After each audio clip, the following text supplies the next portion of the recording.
lecture in our winter lecture series this year. Our speaker tonight is Hillary Osborne Malecki. Anybody who knows East Hampton knows that that's one of the founding family names, Osborne. So Hillary can go back to the very beginning of East Hampton with her family. She is an expert on history in Wainscott, which is where she grew up. And she's a member of the board of the East Hampton Historical Society. I'm very excited to hear what she has to tell us tonight. She's going to be talking about the Mulford farm and the Mulford family, and I'm really excited to see what she has to tell us. So please join me in welcoming Hillary Osborne Malecki.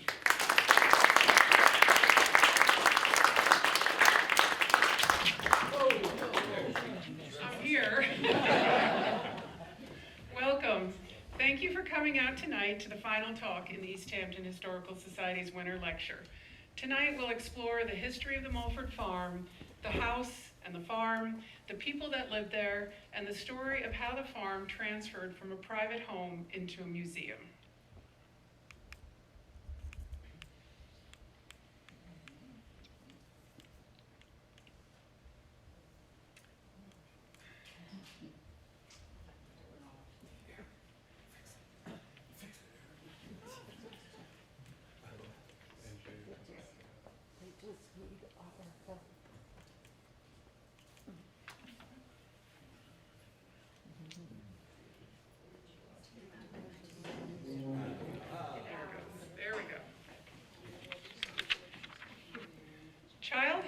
A prominent Impressionist painter, lived in East Hampton for over 20 years until his death in 1935.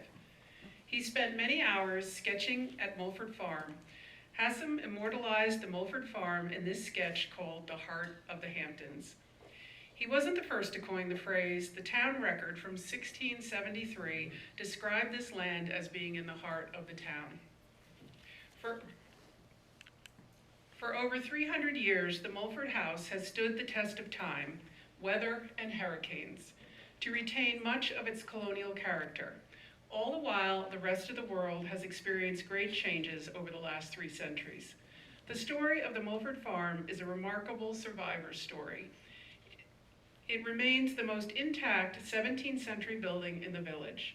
Few changes have been made to the property since 1750. To have the home and the barn still standing on their original property is a very rare thing.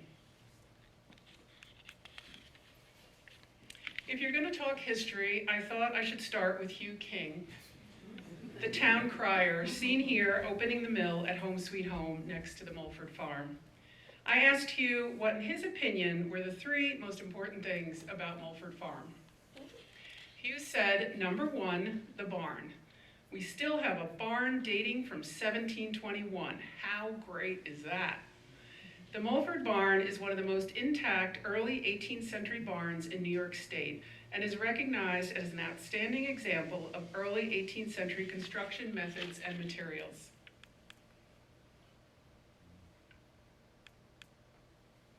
Number 2, Hugh said, we still have a colonial house built in 1680. It's the first thing you see coming into town. You can travel back in time. How great is that? The Mulford farm, listed on the National Register of Historic Places, is considered one of America's most significant intact English colonial farmsteads.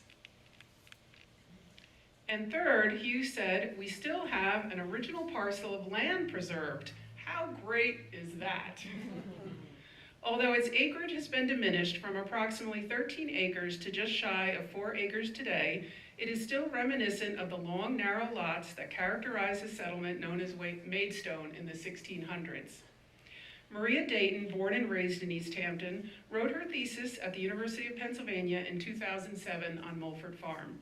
She said the early town plan was based on the home lot system, an arrangement in which each family was assigned a plot of land commensurate with how much the family had contributed to purchase the settlement from the Connecticut investors who had acquired the land from the Montauk Indians. Mulford Farm is the last remaining of the original 34 home lots that originally lined Main Street. These farms surrounded common pasture lands, the South End Commons known today as the Village Green. The beginning. Cheryl Foster, in a Mulford farm history, wrote that in the first division of home lots for the first colonial settlers, the property that is now the Mulford farm was not assigned to anyone. In 1655, 6 years after the settlement, the town records note the land was finally assigned, given to 24-year-old John Osborne, who was born in Kent, England. John Osborne is a direct descendant of mine, my 7th great-grandfather, and the fact that he lived on this property was unknown to me until I started researching for tonight's presentation. Who knew? John and his wife, Miriam Hand, started their family there. They lived on the property for about 15 years, having 6 children, 5 boys and 1 girl born on the farm. Possibly with the impending birth of a 7th child, John was envisioning the need for more farmland for his 5 sons. Motivated for change, he asked to have this land exchanged for land in Wainscott. The family then moved to Wainscott, where he is credited as a founder there by 1670. This photo, taken in 1889, shows John's Wainscott salt box looking identical to today's Mulford House and Home Sweet Home. The house, built in 1675, stood on Wainscott's Main Street until the 1950s. Pictured here are some modern East Hampton blacksmiths. After John Osborne removed to Wainscott, the town was now back in possession of the Mulford farmland. The town wanted to rent the land to a blacksmith who would be of service in the community. In 1672, the land, now with a house and shop vacated by John Osborne, was given to a blacksmith in consideration of his trade. However, things did not work out, and the blacksmith was off the land within a year. 2 more blacksmiths would follow and leave in quick succession. In 1676, the town decided to sell the land to a 44-year-old Captain Josiah Hobart. It was Hobart who built the house from which today's Mulford House descends. Hobart was born in England. He came to East Hampton in the 3rd wave of settlers. The house was built in the style of an English home. It sported casement windows and paired gables on the south-facing roof. It's written that no other house in East Hampton had such an expensive feature that served no purpose except as a status symbol. When I look at this house, I think of the story of Isaac Van Scoy and his wife settling in Northwest Woods around the same time. They dug out a hole in a dirt bank, placed a board over it, and called it home till they could build better. Captain Hobart's home must have been quite impressive to the average resident of East Hampton. Hobart's title was High Sheriff of the East Riding of Yorkshire, as Suffolk County was called after 1664, when it was under the Duke of York and later King James II. We don't know much about Hobart, but one item of official business he did conduct was the resolution of a property boundary dispute between Southampton and East Hampton. Following Hobart's death in 1711, his home was sold to Samuel Mulford, son of John Mulford, the first settler. The majority of the Mulford's home framing timbers are still intact, enabling scholars to tell the story of the successive changes over time. The house provides an opportunity to study building methods and materials from the 16 and 1700s.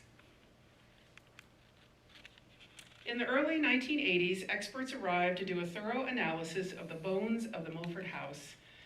The Mulford House was documented by the Historic American Building Survey and assessed by architectural historian Daniel C. Hopping, as well as Abbott Lowell Cummings of the Venerable Society of the Preservation of New England Antiquities. From their research, these 3 distinct building episodes were found. The original house, circa 1680, the 1720 house, when a lean-to kitchen was added, and there was the loss of the east side 2nd story. It has been theorized the substantial changes to the roof line after the Mulfords acquired the house may have been the result of a large hurricane in the early 1700s, or it could have been simple neglect and a lack of funds for repairs. The 1750 house shows a restoration to the 2nd floor, an enlargement of the garret or attic. The house we see today is referred to as this 1750 house. In addition to the house's architectural significance, antiquity, and its importance to the beauty of East Hampton, the home has remained in the Mulford hands for the majority of its existence, giving scholars the opportunity to trace the family, their use of the land, and structures around them. Analysis by Columbia University in the 1980s showed the colonists enjoyed colors like blues and oranges, which were recreated in the house today. The Mulford barn, built in approximately 1721, is a typical English-style barn characterized by an 8-post center-through aisle flanked by open animal stalls beneath haylofts. One of the fun things about history is the stories. The year 1721 is etched in one of the barn rafters. One theory is that's the date the barn was built. But one East Hamptoner told me 1721 was carved into the rafters as a prank by some local boys on a lunch break while working at the site in the 1940s. If they'd like to come forward, I have your names. Please let me know if there's any truth to it. The barn support posts measure 13 feet tall and are 8 inches square at their base and rest on fieldstone. The Mulford farm was an operating farm up until the 1940s. The lean-to barn on the right was added after the barn at an unknown date. The Mulford barn is the only original saltbox barn in East Hampton. It was evaluated by the State Department of Parks, Recreation, and Historic Preservation in 1990. It was deemed the second most important 18th century barn in New York State. There are various outbuildings on the Mulford farm, most built in the 19th and 20th century. What a magnificent view looking out of the Mulford barn over to Home Sweet Home. A chicken coop still stands on the grounds. Here chickens are seen on the farm in 1923.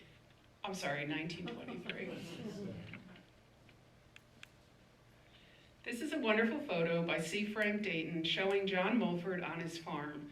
John was born in 1856 and died at 83 in 1939. On the farm were pigs, ducks, horses, cows, turkeys, and guinea hens, to name a few. Here you can see a person highlighted by the circle carrying 2 buckets, and notice the lawn in full bloom of flowers. The Hedges Edwards barn is the newest addition to the Mulford farm. The barn, built in 1770, originally stood on the Village Hall property. Moved several times, it was donated to the Historical Society, refurbished and reassembled, and unveiled in 2019. Something you don't see anymore today, flowers unobstructed by deer fence. This is the flower garden at Mulford Farm in 1977. Today on the grounds at Mulford Farm is Rachel's Garden, a recreated 18th century dooryard garden. Rachel's Garden was a gift from the Garden Club of East Hampton, presented in 1994. It was imagined from the life of Rachel Mulford, a young mother and 3 small children and a new baby, who lived in the house in 1790 with her husband, Major David Mulford. David was one of 66 weavers in this small village of less than 1,500 people. There were several windmills and a church in town, but no food store. Rachel's Garden would have supplied the family with food, medicine, and dyes for fabric. Designed and planted by the Garden Club, heirloom seeds and plant varieties traced back to their original strains were used whenever possible. Prior to the installation of Rachel's Garden, the Historical Society commissioned landscape archaeologists to survey the site in 1993. What turned up in the garden? Small traces of early life on the farm.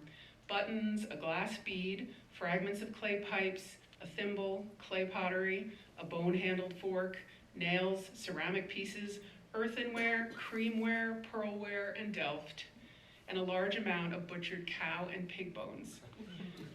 Most of the items were believed to have come from the late 1700s and early 1800s. Of particular interest to the archaeologists were 2 French coins from 1720 and 1740, and also a quartzite pestle used to grind corn and nuts that was common in colonial kitchens. Who lived on Mulford Farm? The most famous Mulford to live there was Samuel Fishhooks Mulford. I don't think any of you could have escaped hearing who he is. He was a hero in pre-revolutionary America. He fought against the British Crown to repeal onerous taxes and won. In this photo, fishhooks is portrayed by Trevor Kelsaw, accompanied by pickpockets, at the 350th anniversary parade. The parade celebrated the founding of the town of East Hampton, was held in 1998. Fishhooks Mulford has been the subject of several university theses, his story played out on radio and even a TV program. Samuel Mulford was a whaling captain and captain in the colonial militia.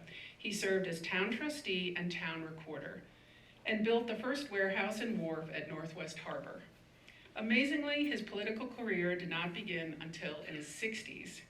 He was elected one of only 2 men to represent Eastern Long Island in New York's General Assembly.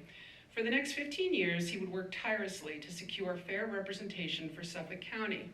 He worked to secure a port of entry closer to New England trade routes, closer than New York Harbor. Onerous laws were so complicated, if one inspection item was missed, the government could seize a captain's ship. Mulford argued that every captain needed to be a lawyer to make sense of the regulations. When he refused to retract this speech, he was thrown off the assembly. He returned to the East End, where as only Bonnickers can do, he was promptly re-elected by the townspeople and went back on the General Assembly. The issue he became most famous for was fighting against repressive taxes against the important whaling industry. Whale oil was a source of fuel for every household lamp. Under British rule, whales were called royal fish, requiring an expensive license for anyone hunting them. In addition, whalers had to give the crown every 16th barrel of oil and an equal share of bone, and this oil had to be delivered in person to the official royal port in New York City, a time-consuming job for those whalers operating on the East End of Long Island. Getting no result, he was so frustrated, Samuel Mulford sailed to London. He would spend 3 years there arguing the case. He went before Parliament, then the Board of Trade, and then he wanted to take his argument straight to the king.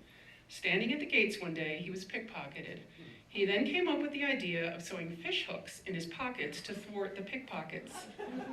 The next day, while standing at the gates, a cry went out from a pickpocket who had just reached in. The pickpocket was arrested and the story appeared in local papers.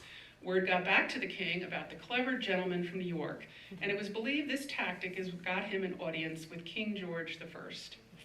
Samuel Mulford was known as Fishhooks Mulford from then on. Present-day ancestor, Reverend David Mulford, wrote, "There is debate whether or not this incident ever occurred. But regardless, the story captures the essence of Samuel Mulford. Eventually, the whale taxes were repealed, whales were no longer considered royal fish, requiring expensive licenses, and Sag Harbor was declared an official port of entry, and goods were no longer required to go through the corrupt custom officials in the city."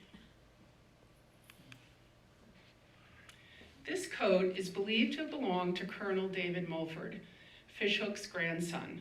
Just last month, textile expert Lynn Bassett was brought in to assess the Historical Society's textile collection.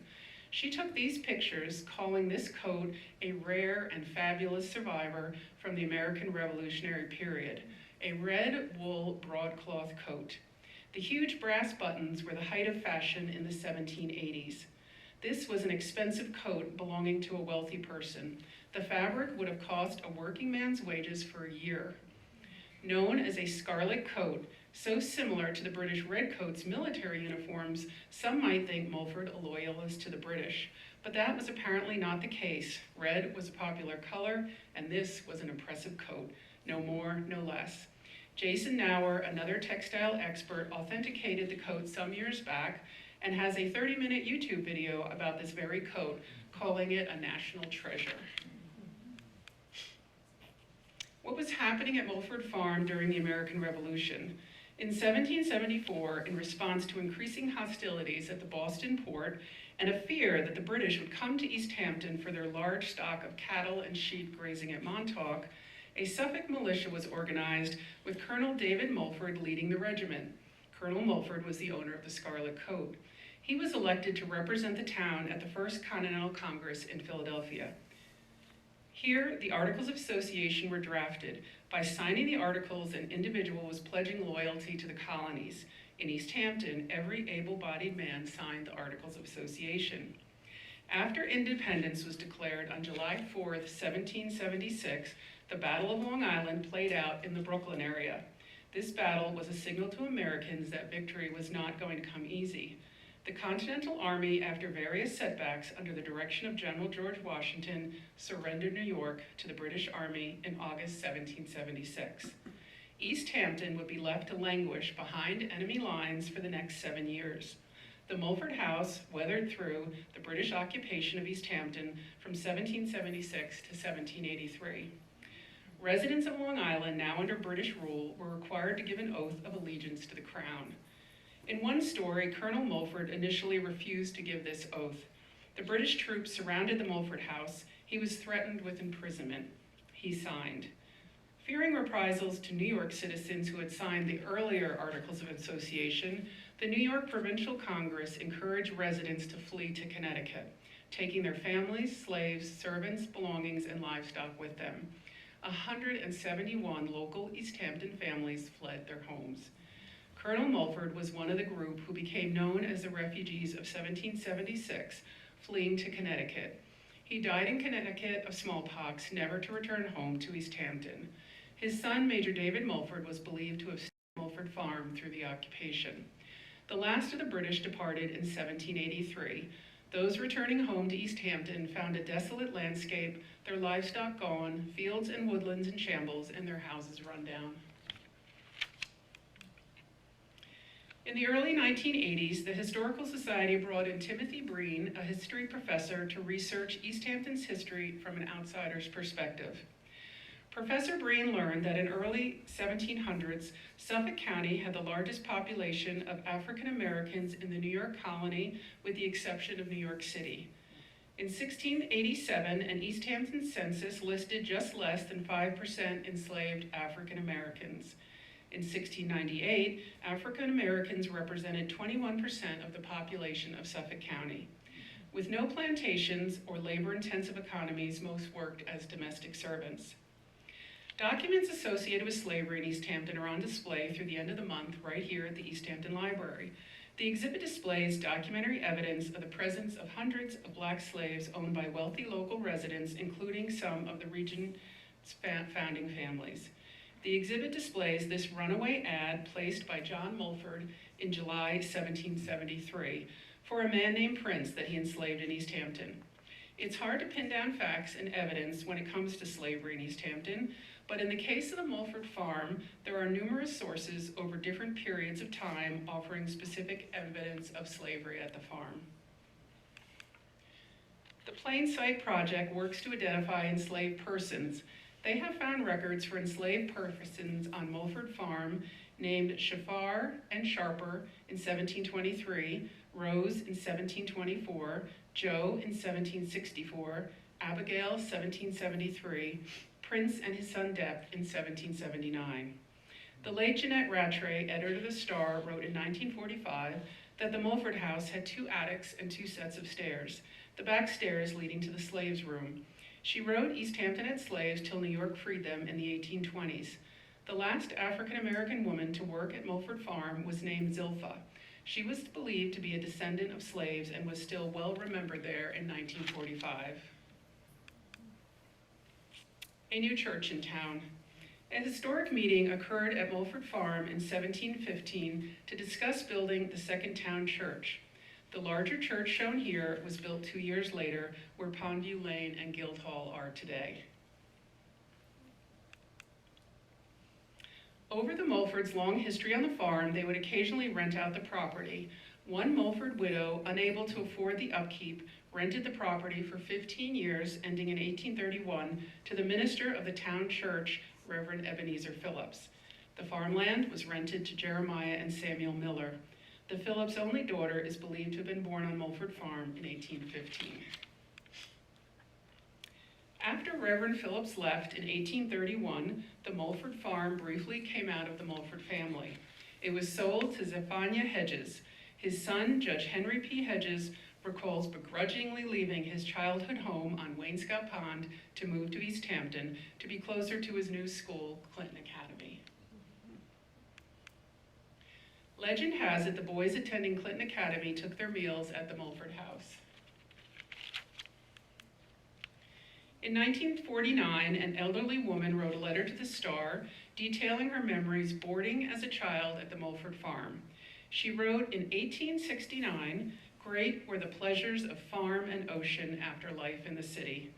Mr. and Mrs. Mulford were kindly souls.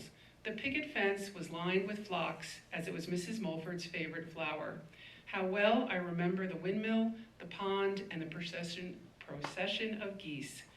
Every morning we drove to the beach over a long and dusty road in an open carriage drawn by 2 horses. Several wooden pails, painted yellow, were tied on a trunk rack on the back of the carriage. Every bathhouse had one of these pails, filled with water, and the wet suits were brought back in them. Then the hours on the beach and its wonderful surf. Young as I was, I appreciated and loved it. Then the drive back, stopping at a farmhouse across the way for a glass of buttermilk. In spite of more than 80 years, it all comes back, one of many happy experiences in a long, happy life. Amazingly, the Mulford house has stood barely unaltered for all these years. Electricity has never been installed. Running water was never piped in. There has never been a toilet inside of the Mulford house. Here are the last 3 generations of Mulfords to live on Mulford Farm. John Henry Mulford, his son Josiah Mulford, and his son Harrison Mulford. Grandfather John was born at Mulford Farm in 1856 and died there in 1939 at the age of 83. He had lost his wife years earlier and resided at the farm with his son Josiah. Josiah was divorced.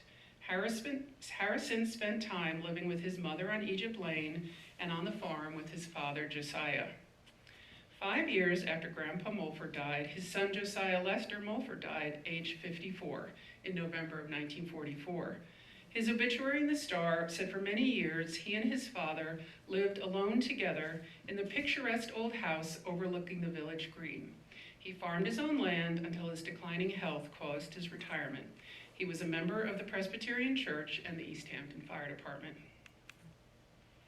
John Harrison Mulford, known as Harrison, was the last of his family line to be born on the Mulford farm in 1910.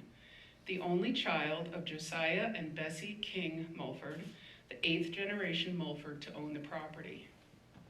Harrison was also a Montauk cowboy. He was a riding instructor at Deep Hollow Ranch. He participated in the recreation of a cattle drive to Montauk in 1937. He participated in Montauk rodeos and was a member of the South Fork Trailblazers.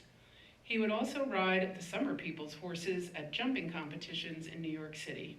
He was an announcer at horse shows. Fox hunts were also held at Mulford Farm, the property then extending back the 13 acres to Hook Pond. The fox let go on the farm and the chase would begin. In 1932, Harrison married Dorothy Earle. Dorothy was born in Brooklyn. She had a difficult childhood. Her father died before she was born, and her mother was disabled in a falling elevator accident. She was shipped around to family and then turned over as an orphan to the Children's Aid Society. As a young girl under 10, she was placed with the Frank W. and Sarah Parsons family of Amagansett, who were looking for a young girl to help with chores around the house. After attending Amagansett and East Hampton High School, she attended nurses' school at Southampton Hospital and was an RN practicing nursing in East Hampton for over 20 years, mainly tending to people in their homes and working for Dr. David Baker. Dorothy is shown here on the right in 1984 at the Mulford Farm, modeling an heirloom Mulford wedding dress from the 1880s. Dorothy, the last Mulford bride to live in the Mulford house, recalled the early years of her marriage in the 1930s. She said the house had never had electricity or plumbing, the feather beds still warmed by soapstones. The Mulfords grew all the feed for their farm animals themselves. The Mulfords would have 3 children, John H. in 1932 and John R. in 1934, both boys sadly dying at birth. Their daughter, Margaret Louise, known as Peggy Lou Mulford, was born in 1940, and Peggy Lou is still living in Florida today. In the 1930s, after their marriage, they lived for a few years in the Mulford house with Harrison's father and grandfather. Most of the time, they lived in a small old house owned by the Mulfords near the entrance to today's Pondview Lane, next to the old McCann's Meat Market, a building also owned by the Mulfords. The Mulfords owned all the land on today's Pondview Lane as well. Dorothy was active in the Ladies Village Improvement Society and the Guildhall Players, where she would act in local productions. Dorothy Mulford is seen here with Harrison's mother, Betty King Mulford Osborne, and Betty's second husband, Gardner Osborne. Preparing for this talk, after seeing a picture of Dorothy Mulford in the wedding dress, I realized I knew Dorothy Mulford. We both attended the First Presbyterian Church of East Hampton. I recall her as being a smart-looking woman, beautifully attired. When I went to look up this picture in the 1968 church directory, lo and behold, there we were, side by side. I recall Dorothy always with perfectly coiffed white hair. I, however, was apparently sporting some home-cut bangs at the time.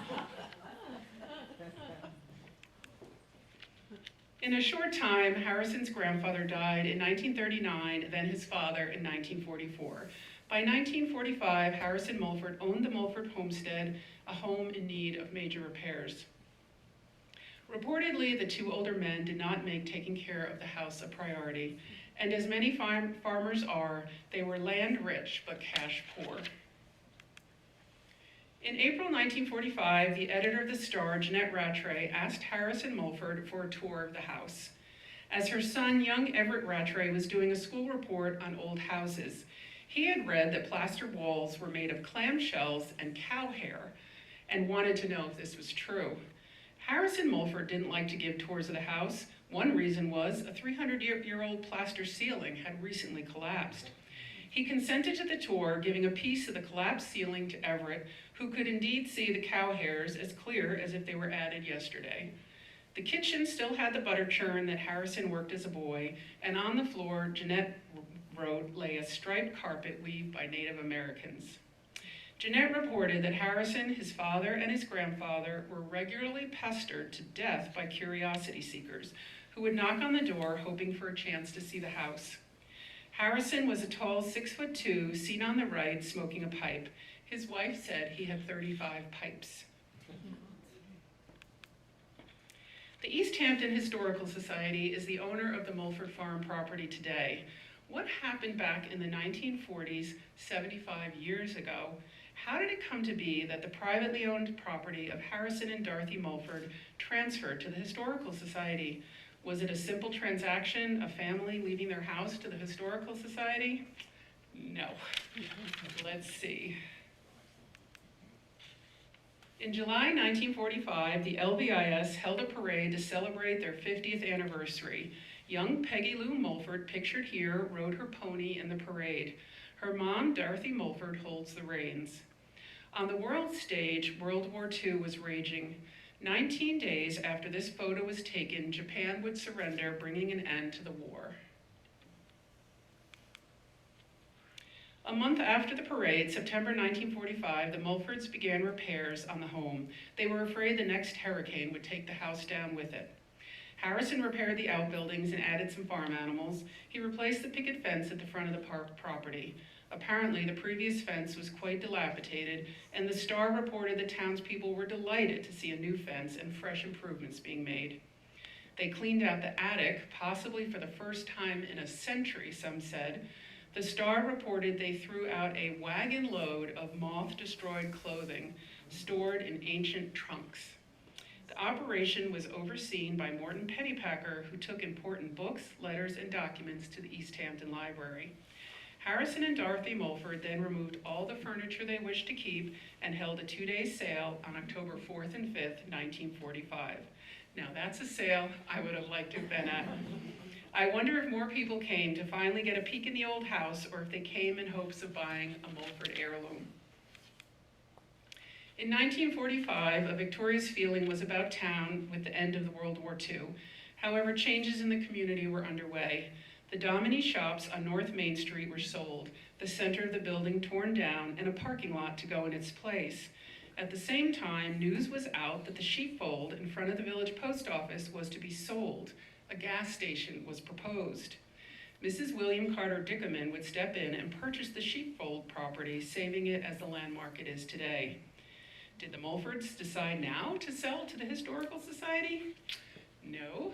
Everyone was taken aback when they heard rumors that the Mulford house was to be demolished. Harrison Mulford wanted to build a new home on the site. No one could imagine a new home in the center of the Village Historic District. In November 1945, I think the sound went out.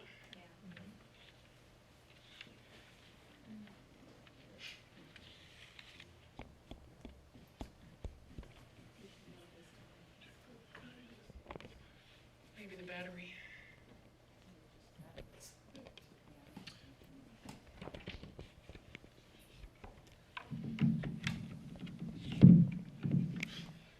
That sounds better.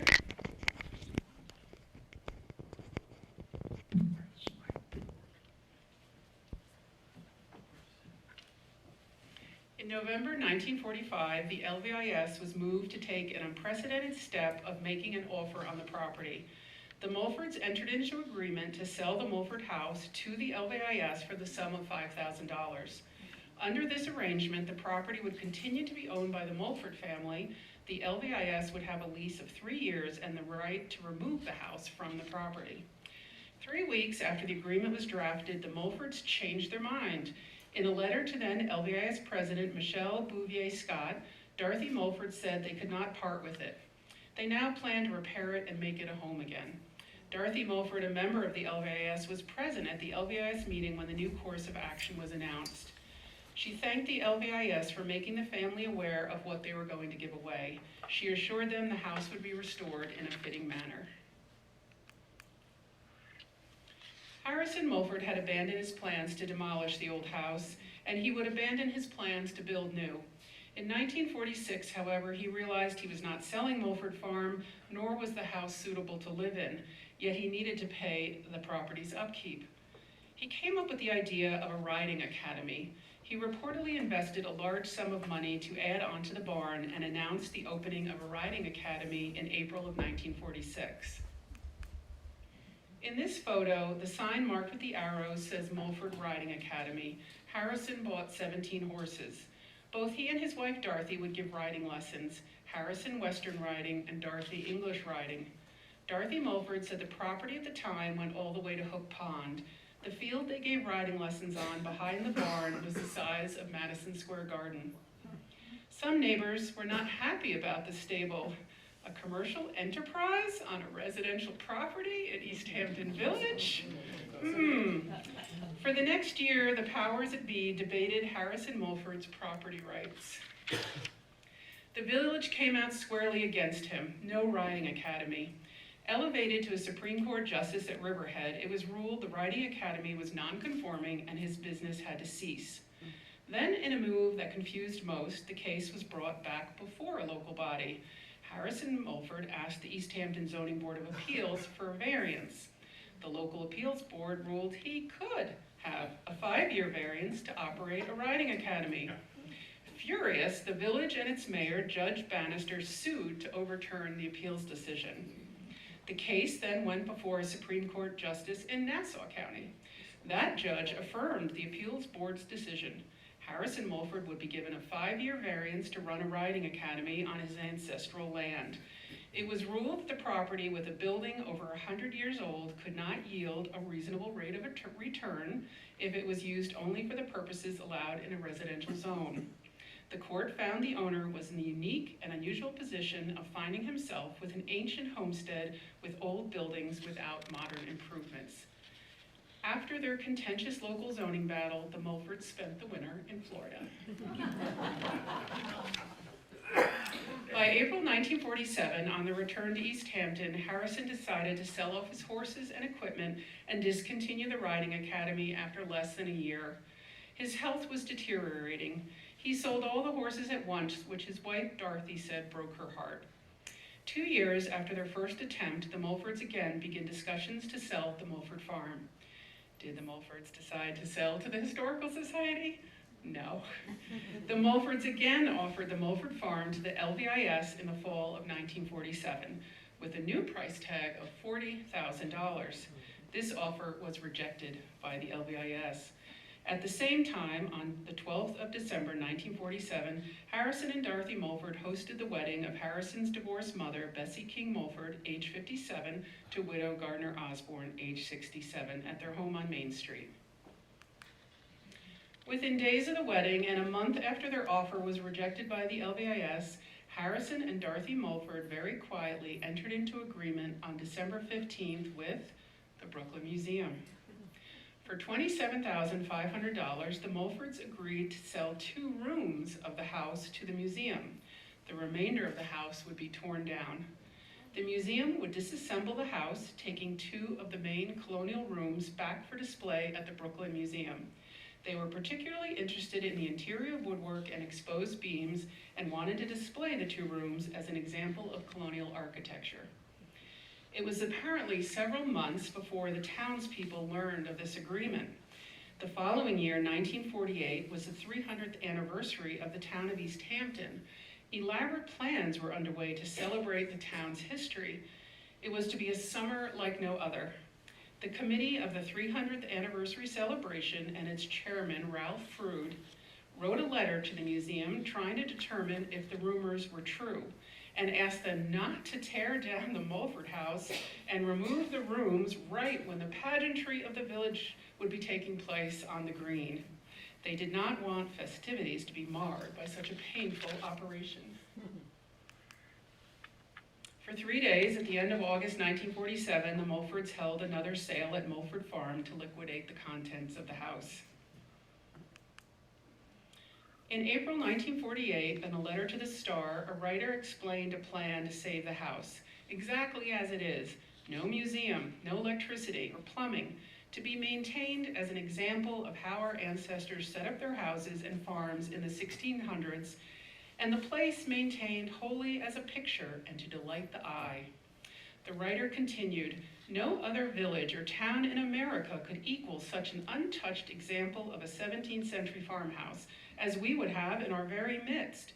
It would be unthinkable that any community could possibly prefer a hole in the ground, a monument to our indifference, and the 300-year-old farm cut up into lots for modern dwellings. In the middle of anniversary celebratory preparations, the LVIS, the Garden Club, and the East Hampton League were able to bring the Mulford Farm to a public referendum. A petition was circulated on May 17, 1948, to require the Village of East Hampton to add the proposition to purchase the Mulford Farm to the June 1948 ballot. The sales price, $27,500. What the Star described as the most spirited village election ever, Mayor Judson Bannister was re-elected, and the proposition to buy the Mulford Farm was defeated, 2-1. 315 people were against the purchase and 163 in favor. Voters did agree, however, to spend $6,500 on a new fire truck. The more one learns about history, you realize history always repeats itself. This past week, the village approved a $500,000 bond for the Domini shops and a $4.6 million bond for fire trucks. While public support for the purchase of Mulford Farm seemed strong, the voters rejected the proposition days before the start of the 300th celebration, ironically celebrating the town's history. While everyone was upset at the prospect of losing the old homestead, it reportedly was Miss Harry Hamlin, also known as Mary Paxton Hamlin, who lit the fires to save the Mulford Farm.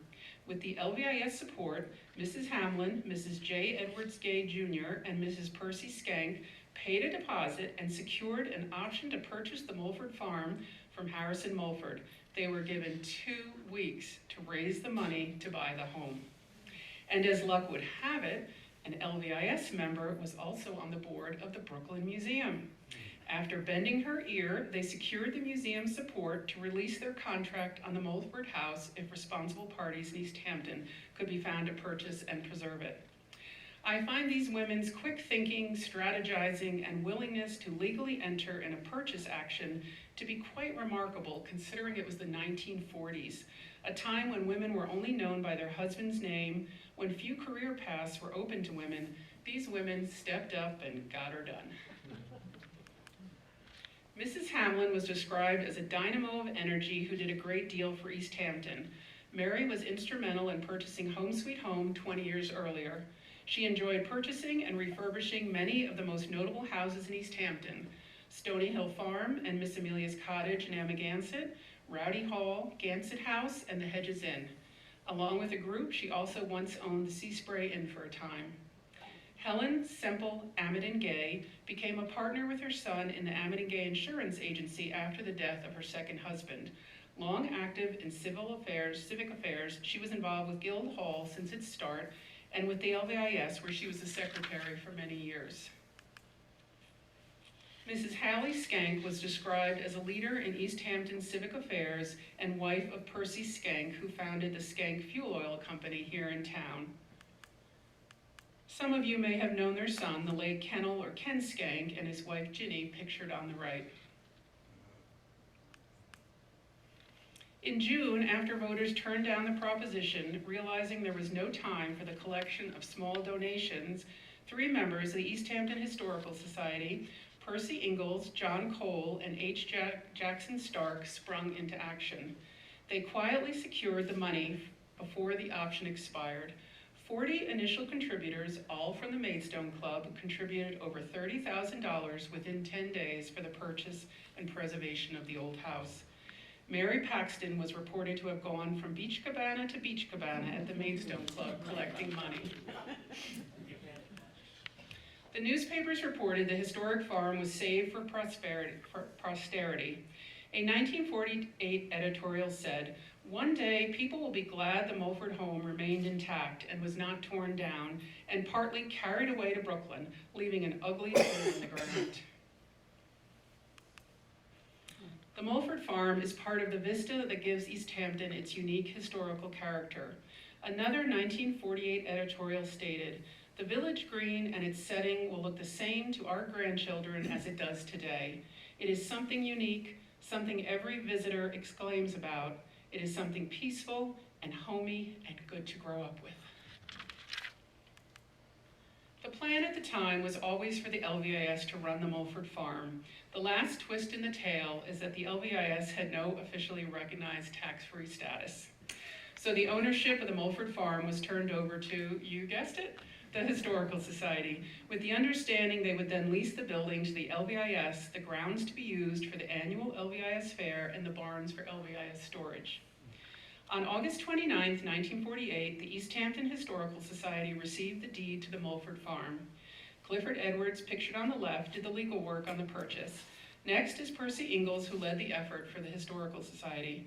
After a brief acceptance speech, Samuel Hedges, president of the Historical Society, presents a lease to Mrs. Russell Hopkinson, president of the LVIS. The Mulford family stands on the right, Harrison and Dorothy Mulford and daughter Peggy Lou. On the far right is Saul Wolfe, a member of the Historical Society. Against all odds, the Mulford house was saved, keeping intact the historic heart of the village. The Mulfords immediately headed off on a 7-week car trip across the country to California. Dorothy Mulford said Harrison was sick 15 of the 27 years they were married, with pulmonary fibrosis, an untreatable illness of the lungs. He was known to be a heavy smoker. After the sale of the homestead, the Mulfords would live on Main Street, Mill Hill Lane, and build a house on Meadow Way. Harrison died 11 years after the sale of Mulford Farm at the age of 48. Harrison's wife, Dorothy Mulford, is seen here in 1999 showing off Fishhook Mulford's walking stick at her home in Southampton. In 1981, she married again to widow Albert Essay Sr. of Southampton, well known for his Albert Essay Ice Cream Company. She lived till 94 years of age and always happily gave talks on her memories at Mulford Farm. Oh, that gondola. What do a Venetian gondola and the Mulford Farm have in common? Well, the East Hampton Library had received Thomas Moran's gondola through his daughter Ruth Moran's will that year of 1948. The library, with no place to store the boat, had it out back here under a tarp. They quickly saw an opportunity to loan the boat to the LVIS and store it at Mulford Farm. So as soon as the ink was dry on the deal at Mulford Farm, the gondola was on its way. seen here being towed over to Mulford Farm in October 1948. By 1950, when the LVIS rejected an offer to take the gondola, the library loaded the 36-foot gondola on a train at the East Hampton Railroad Station. After 60 years in East Hampton, it was headed to the Mariners Museum in Newport News, Virginia. The gondola was spotted by artist Thomas Moran on a trip to Venice and purchased in 1890. He brought the boat to the U.S. on the deck of an ocean liner, then by boat to Sag Harbor, and then to East Hampton on a specially designed cart. The family would occasionally be seen sailing in the gondola on Hook Pond. And for 2 years, the gondola was stored at the Mulford Farm. Who knew? Over at the farm, work immediately began to shore up and stabilize the Mulford house. Only the best were brought in to oversee the restoration and return the home to its colonial appearance. Renowned architect Amir Embury oversaw the work. He had a home in East Hampton. Embury is pictured here at his 80th birthday party in East Hampton with his wife Jane and friends Cam and Ed Jewett. Singleton Moorhead, a respected restoration architect associated with colonial Williamsburg, also guided the restoration work. In 1952, the front of the Mulford house was in dire need of new shingles, but no one wanted to put new shingles on the Mulford house. John Cole of the building committee at the Historical Society purchased the old Talmadge barn on North Main Street, the shingles used on the Mulford farm. The Star reported that Norman Quarty took the shingles off that barn and did a fine job putting them on the front of the Mulford house. After the restoration work, with great fanfare, the Mulford house was opened to the public in July 1955. Mrs. Edwin Sherrill and Mrs. Newt Tiffany, shown above in colonial dress, greeted the first guests, who were Mulford descendants who traveled in for the occasion. Here is a photo of the 1950s interpretation of a room at Mulford Farm.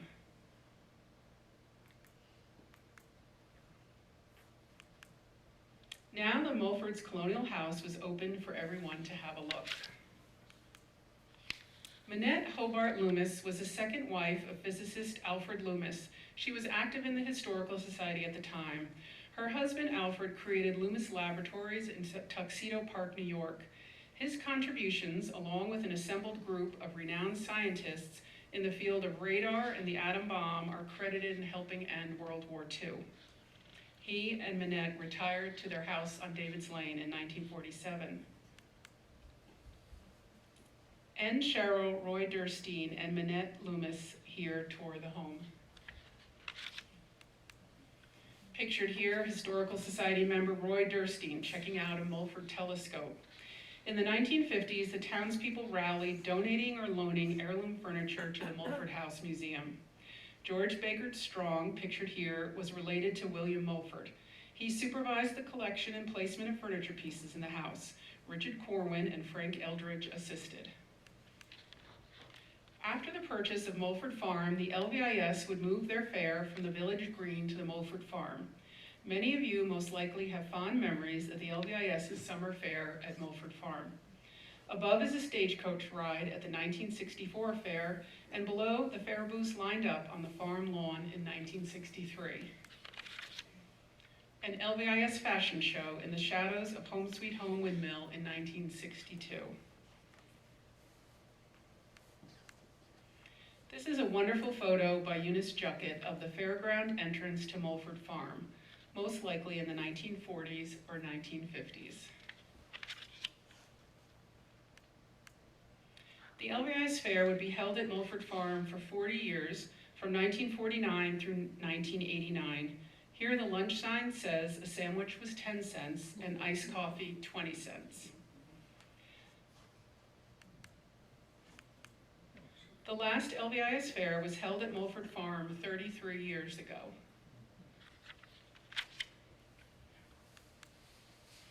Santa visited Mulford Farm at the 2020 Historical Society Aglow event. We hope you'll visit too. The Mulford Farm will be open each week during the summer, so if you haven't had a chance to stop by, please do so. And thanks to a generous donation from Sotheby's International Realty, They are an exclusive sponsor of our free admission initiative, and there are no admission fees at any historical society sites this year. While we can't interview our ancestors, we can go back in time to the American Revolutionary years and visit the type of house our ancestors may have lived in. As Hugh King said, how lucky are we to have such a treasure right here in our own town. Thank you for coming out tonight.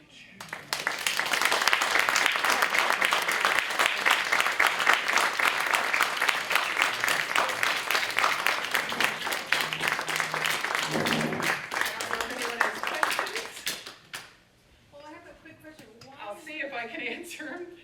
Why was there such a turnaround with blacksmiths at the barn? It's not in the history, it's so long ago. They were coming as far away as Huntington to get a blacksmith, and they just didn't stay. Are there other accounts of, interaction between LVIS and the Historical Society? Are there other interactions? Yeah. I think they were pretty constant and continue to be, and with the garden club as well. The garden club maintains all the gardens at the Historical Society. And the gardens, there's gardens behind Clinton Academy, the Moran House, and Mulford Farm, and they're open all the time. So even if the museum isn't open, I encourage you to come see these beautiful gardens. So we definitely, it's a small town, we have a relationship with the LVIS. And the garden club. And the garden club, yes. Did anyone else know Dorothy Mulford? A few. She was with Dr. Baker? Yeah, Yeah. yeah. That's great. Well, thank you.